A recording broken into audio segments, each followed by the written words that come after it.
நெடியோன் வணக்கம். இப்பொழுது நாம் மணப்பாடியில் உள்ள கடற்கரையில் இருக்கின்றோம். இங்கு ஒரு குகை காணப்படுகின்றது. குகைக்கு மேலே உள்ள அந்த சிறிய கட்டடத்தில் தான் இருக்கின்றோம். இது பிரான்சிஸ் ஜேவியர் குகை என்று அழைக்கப்படுகின்றது. 1542 கிறிஸ்தவ மத பிரச்சாரத்துக்காக ஸ்பெயின் நாட்டிலிருந்து போர்ச்சுகீஸ் அரசரின் வழிகாட்டுதலின் பேரில் இங்கு அவர் வந்திருக்கின்றார். 2 ஆண்டுகள் 2 மாதங்கள் இங்கே தங்கி இருக்கின்றார். இங்கிருந்து அவர் ஜப்பான், அதாவது மலேசியா, ஜப்பான் வழியாக சீனா சென்ற பிறகு 46வது வயதில் அவர் உயிரிழந்து விட்டார். 46 ஆண்டுகள் தான் உயிருடன் இருந்து மத பிரச்சாரம் செய்திருக்கின்றார்.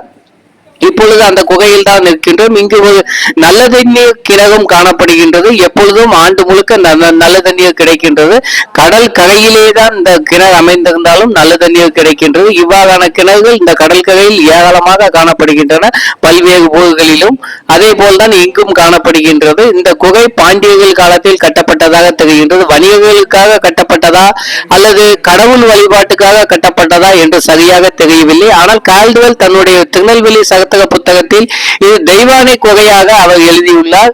அதாவது இங்கு மணப்பாடியில் உள்ள மக்கள் கிறிஸ்தவத்தை தழுவும் முன் திருச்செந்தூரோடு பிணைக்கப்பட்டிருந்தார்கள். அப்பொழுது அவர் முருகன் சிலையானது இங்கு வரை ஊர்வலம் எடுத்து வரப்பட்டதாகவும் ஆண்டுக்கு ஒரு முறை அப்பொழுது அவர்கள் மிகப்பெரிய அளவில் வணக்கத்தை செலுத்தியதாகவும் நன்கொடைகளை அளித்ததாகவும் சொல்லப்படுகின்றது. அப்பொழுது இந்த குகையானது தெய்வானை குகை என்று அழைக்கப்பட்டிருக்கின்றது. அதன் பிறகு பெயர் மாற்றம் அடைந்திருக்கின்றது.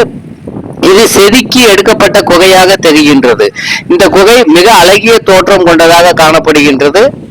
பிரான்சிஸ் ஜேவியர் இங்கு வந்த பொழுது இந்த பகுதியானது கயத்தாகு பாண்டியர்களின் கட்டுப்பாட்டின் கீழ் இருந்திருக்கின்றது. ஐவர் பாண்டியர்களில் கயத்தாகு பாண்டியர்கள் மிக முக்கியமானவர்களாக கருதப்படுகிறார்கள்.